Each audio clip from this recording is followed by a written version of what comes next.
Parrish. He's 73 years old and it's really starting to weigh on him. And the tip is controlled by the Flames. Here's Gorman. These two teams met up on Wednesday with the Flames coming out with a win. That was an exciting game, Alex, so hopefully we'll have another close matchup this morning for a bronze medal. And it's Odo with the steal, and he's running point guard duties, and the Euro step to the big man, and he gets it to drop. Beautiful move by Robert Odo. Robert Odo getting his first start of this year's Gold Bowl. Robert Odo looking like Magic Johnson out there. First quarter, second quarter free throws just as important. Absolutely. These are the potential game winners. I always said that. First free throws of the game could be the difference between a win and a loss. And now it's Henniger who's just checked in for the Flames. Over to Gorman. And that's going to be a foul on Dylan Meservey on the block. His first foul, and Bears' first foul. And the trend I've noticed this week with Breton is that they may go stretches without fouling, and then they seem to pick up quick ones.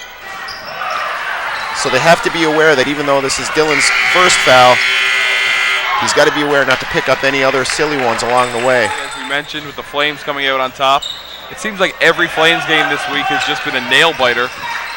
Yeah, very true. And now here's Stacy for the Bears.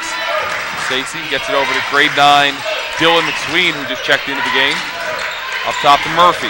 Jason Murphy gets it to Stacy. Stacy with the screen from Odo. Stacy, he'll pull up for three. Why not? Can't get that one to drop. And it's rebounded by Brown. Stacy has disappointed. And it's Durling now. Great passing here from the Flames. It's going to be tipped, and it's going to be off of Durling. I think that's the right call. So it looks like Breton could go for one last solid possession here with 24 seconds on the game clock. Yeah, Bears can hold for the last shot of the half. It's Stacy now. Gets it over to Ty. Gorman brings the double. It's tipped, and he gets it over to Meservey. Meservey now doubled. Stacy, 7 to shoot. He gets the floater up, can't get it to go. It's Meservey who gets the rebound and puts it up and in. 1 second to go, and that's just going to do it here for our first half of action. We have a shout out at halftime to you, Guy. Shout out to John Guy for being more useful than myself. Ha ha. That's from Alan Rossetto. Oh. Alan will Thanks a lot, Alan. Alan will be joining me for the title game this afternoon. I assume Alan may have had some fun last night. Alan, you know, not an early riser. Unlike myself. Love getting up, you know, at 6 in the morning, stuff like that. Crack of noon. That's right.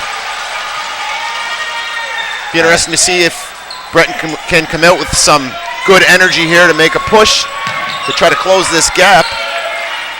In order to do that, you're going to have the coaches just coach their teams. A 19-point lead here. Bears can hold for the last shot. About a 1.5-second differential between game clock and shot clock. As Tony Ty gets to Rutledge. He'll launch with 14 on the clock. Can't get that to go. And now it's the Flames. Maybe mistimed shot there from Rutledge. As a lot of contact there, no whistle. And it's rebounded by Murphy. Murphy with 1 second to shoot. He'll launch the half-court shot. And he can't get it to go. We see Tony Ty and Jason Murphy still on the floor for the Bears off the bench. Meservey and Stacy. Sorry, Meservey and it's Rutledge down in the corner. He'll drive. And that's going to be a foul against Parker Smith. Looked like he was still, but he had the arm straight out. It's tough. Players always think that their hands are straight up, but they tend to drop them, and that's a foul. Yeah, absolutely. You see it all the time where players, the arms will be dropped, they'll get the foul called, and then they'll put their hands straight up and show the referee and say, you know, this is, but that's not how they were.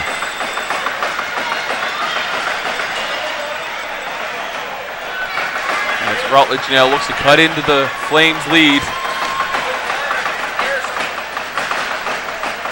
And he's good on the first. Lots of time remaining here, but the Bears in need of a run. And Rutledge connects on the second. It's Brown now, over to Gorman. McClellan to Brown to Gorman. To Brown. Brown. And he steps on the sideline. It's going to be out of bounds. Bears possession. And we have a couple tweets in. One from Callie Gorman says, "Let's go Flames." And one from D. Harv who says, "Way to go, Coach Toby. Let's go Flames."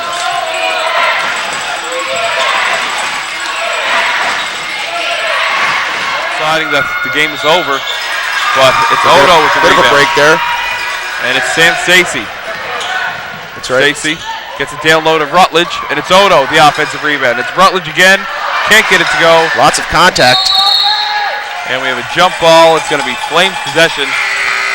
And you're likely to see the Flames dribble this clock out as we have a substitution for the Flames as Chase Brown will check back into the game. 10-point advantage for Hants North with 16 seconds. Bears still in the press, and they are going to give the foul.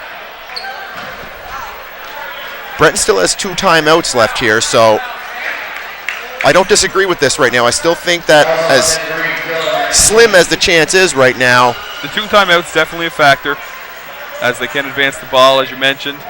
They really have to hope for basically miss the first one, make the second one, because you want to be able to advance the ball and stop the clock. Now, Hants North isn't getting into the lane line here, so a miss could result in a quick race up the floor for a quick shot. And Gorman, he has ice in his veins. He's not going to miss at the line. It's a 12-point advantage now for the Hants North Flames over the BEC Bears. That's worth coaching through. Even right now, it's just good experience for these guys to be coached a little bit. Stacy gets it into Murphy. He'll take the three. And he And banks it's a it home. 2.5 seconds come off the clock there. And Coach Toby White is going to call his final timeout of the half. A 3-possession game, I should say, is not impossible in 12 seconds. And it's Smith. And they give the foul right away as 0.9 seconds come off the clock. That one's going to go against Jewer. That's his first foul. And it's going to be Griffin Smith heading to the line.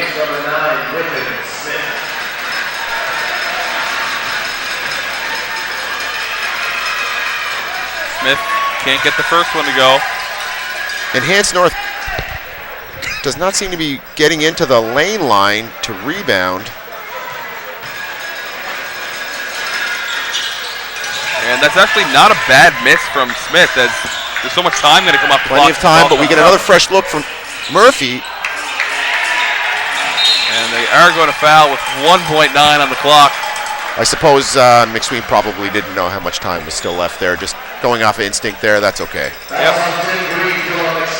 But it is going to be the Hants North Flames taking the bronze medal in this year's Cole Bowl Classic. They've had a great week here, Alex. They've battled through some real close, tough games. Lost a real tough one last night in overtime to Sarek. Yeah, so they're going to be happy with coming away with a bronze medal today. Posting a 5-1 record this week, undefeated in round robin play. As you mentioned, lost the overtime thriller last night to Sayre. And our final score, the Hants North Flames 72, the Breton Education Center Bears 62.